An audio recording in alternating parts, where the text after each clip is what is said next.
السلام علیکم۔ اردو قرآن T V کو دیکھنے اور سننے والوں کو ہم تہہ دل سے خوش آمدید کہتے ہیں۔ آج میں آپ کے لیے حقوق العباد کی اہمیت بیان کرنے جا رہی ہوں۔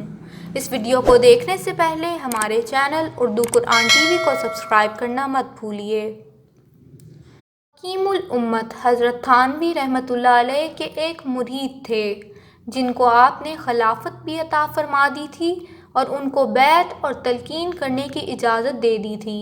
ایک مرتبہ وہ سفر کر کے حضرت والا کی خدمت میں تشریف لائے۔ ان کے ساتھ ان کا بچہ بھی تھا۔ انہوں نے آ کر سلام کیا اور ملاقات کی اور بچے کو بھی ملوایا کہ حضرت یہ میرا بچہ ہے، اس کے لیے دعا فرما دیجیے۔ حضرت والا نے بچے کے لیے دعا فرمائی اور پھر ویسے ہی پوچھ لیا کہ اس بچے کی عمر کیا ہے۔ انہوں نے جواب دیا کہ حضرت اس کی عمر 13 سال ہے۔ حضرت نے پوچھا کہ آپ نے ریل گاڑی کا سفر کیا ہے تو اس بچے کا آدھا ٹکٹ لیا تھا یا پورا ٹکٹ لیا تھا؟ انہوں نے جواب دیا کہ حضرت آدھا ٹکٹ لیا تھا۔ حضرت نے فرمایا کہ آپ نے آدھا ٹکٹ کیسے لیا جبکہ 12 سال سے زائد عمر کے بچے کا تو پورا ٹکٹ لگتا ہے؟ انہوں نے عرض کیا کہ قانون تو یہی ہے کہ 12 سال کے بعد ٹکٹ پورا لینا چاہیے اور یہ بچہ اگرچہ 13 سال کا ہے لیکن دیکھنے میں 12 سال کا لگتا ہے، اس وجہ سے میں نے آدھا ٹکٹ لیا ہے۔ حضرت نے فرمایا انا للہ و انا الیہ راجعون۔ معلوم ہوتا ہے کہ آپ کو تصوف اور طریقت کی ہوا بھی نہیں لگی۔ آپ کو ابھی تک اس بات کا احساس اور ادراک نہیں کہ بچے کو جو سفر آپ نے کرایا یہ حرام کرایا۔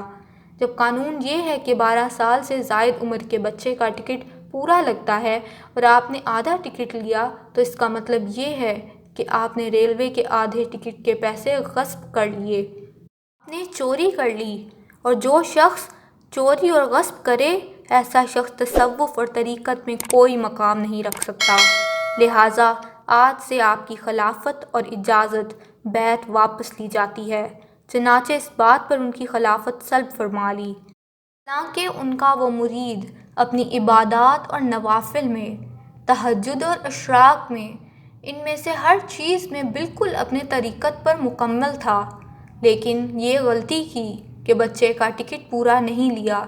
صرف اس غلطی کی بنا پر اس کی خلافت سلب فرما لی گئی۔ اس واقعے سے معلوم ہوتا ہے کہ اصول تو اصول ہیں اور اصولوں کو پورا کرنا ضروری ہے۔ حقوق العباد بھی اسی وجہ سے اہمیت کے حامل ہیں۔ امید کرتی ہوں کہ آپ کو یہ ویڈیو اچھی لگی ہوگی۔ اس طرح کے مزید دلچسپ واقعات سے آگاہی کے لیے اس ویڈیو کو لائک اور ہمارے چینل اردو قرآن ٹی وی کو سبسکرائب کرنا مت بھولیے۔ اللہ حافظ۔